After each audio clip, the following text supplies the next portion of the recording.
Bom dia a todos e todas. O meu nome é Vitória Baixa, sou advogada, especialista em direito de família e mestre em psicologia, na área de concentração e cognição humana. O tema que eu irei abordar hoje é a alienação parental e a sua relação com o fenômeno das falsas memórias. A alienação parental é um tema que tem sido muito discutido e abordado, se faz presente diariamente nos escritórios de advocacia. Essa temática começou a ser aprofundada na década de 80 por um psiquiatra americano chamado Richard Gardner. Segundo ele, a síndrome de alienação parental seria a circunstância na qual um dos genitores se utiliza do filho para provocar dor e sofrimento no ex-parceiro. O objetivo do alienador é provocar o afastamento do outro pai e do filho. E para isso ele se utiliza de um jogo de manipulações e retaliações. Como consequência, é possível que a criança se vincule ao comportamento do alienador e passe a rechaçar, a rejeitar aquele pai ou aquela mãe que sempre amou. Tamanha a incidência desse fenômeno nos tribunais brasileiros, foi editada a Lei 12.318, no ano de 2010. Essa lei dispõe exclusivamente sobre alienação parental. Ali consta um rol exemplificativo das condutas que o alienador pode se utilizar para provocar o afastamento entre a criança e o outro genitor.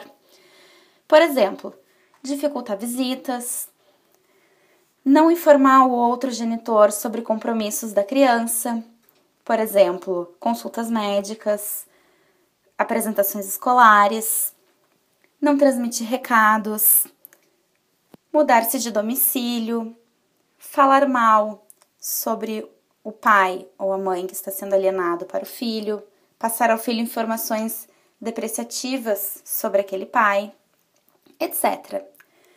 Não são incomuns também, dentro desse contexto, os casos em que o alienador falsamente acusa o outro de ter abusado sexualmente do filho ou de tê-lo agredido fisicamente. Essa falsa denúncia, ela tem o propósito de cortar definitivamente o vínculo entre pai e filho, porque vai apresentar ao juiz uma razão muito séria para interromper as visitas. Se tem uma estimativa de que os vestígios materiais, eles são ausentes na grande maioria dos casos envolvendo violência contra crianças. Por isso, o relato da criança, ou seja, aquilo que ela lembra sobre o que supostamente lhe aconteceu, tem uma importância muito grande. Muitas vezes é a única ferramenta à disposição do magistrado para construir o seu convencimento. Se o relato da criança ele não for acurado, ou seja, se ele não corresponder com a verdade, aquilo poderá implicar na condenação de um inocente ou na não condenação, na não punição do real culpado. As falsas memórias, elas não são mentiras, não são invenções. Elas são lembranças de informações ou de eventos que não ocorreram, ou a lembrança de modo distorcido desses eventos. As falsas memórias decorrem do funcionamento normal do cérebro humano e muitas vezes podem ser provocadas por um fator externo. E é justamente aqui que se encontra a relação com a alienação parental. Por quê?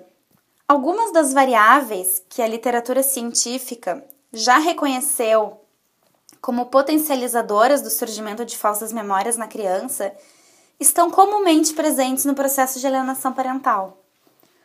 O modo como o alienador atua frente à criança, passando ao filho uma imagem negativa a respeito do outro pai, que isso se denomina indução de estereótipo negativo, é um desses fatores.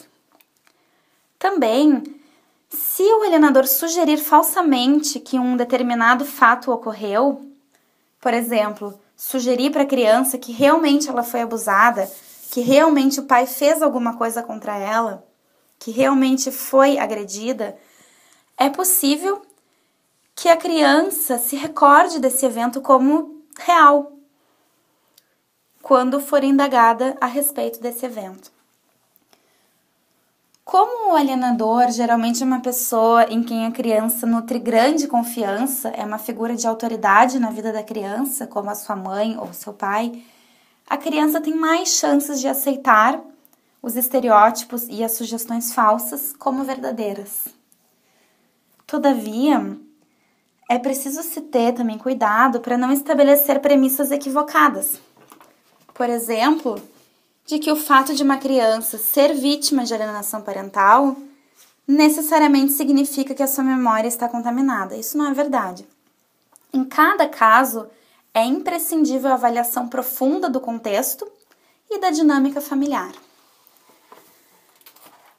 A possibilidade de contaminação da memória da criança vítima de alienação parental merece especial consideração por parte dos profissionais do direito e da psicologia, que atuam nos processos envolvendo suspeitas de alienação parental e de abuso sexual.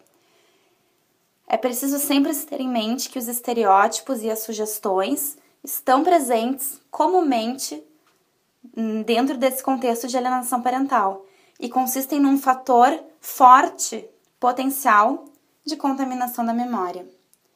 E muitas vezes os relatos das crianças, mesmo quando parecem acurados, mesmo quando são coerentes, muitas vezes não são verdadeiros.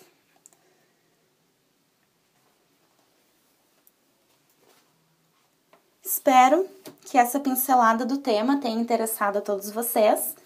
Me coloco à disposição de todos e todas pelo meu e-mail vitoriabaixe@gmail.com. Obrigada e um grande abraço a todos.